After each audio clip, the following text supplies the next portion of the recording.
әлем чемпионаты өте жоғары деңгейде өтті. Бірінші жекпе-жегім Өзбекстан спортшысынан болды. Мықты спортшы. Соны жеңіп, содан кейін келесі кәсіпқой спортшымен, Израиль спортшысымен кездестім.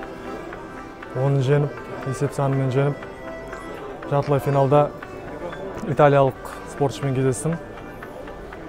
Сол финалға жолдама алдым, сол жекпе-жекті өтіп, ар жағында түрік спортшысына есе жібердім. Сонымен күміс жүлдегер атандық. Жарыс өте жоғары деңгейде өтті. Азия чемпионымын, жастар арасында әлем чемпионымын. Бірнеше дүркін жүлдегермін әлем чемпионатының.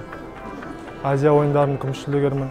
Бірінші осы дайындығымыз осы Атырауда бастадық. Бірінші этап сбор дейді ғой бізде дайындық. Бірінші этап осы жақта бастадық. Содан кейін Таиланд елінде Самуи деген островта екінші этап сборымыз болды. 2 аптаға созылған сбор сол жақта өтті. Содан кейін жарысқа бардық сразу. Сол бапкерлеріме алғысым шексіз. Қайсар спорт клубының бапкерлеріне үлкен рахметімді айтқым келеді.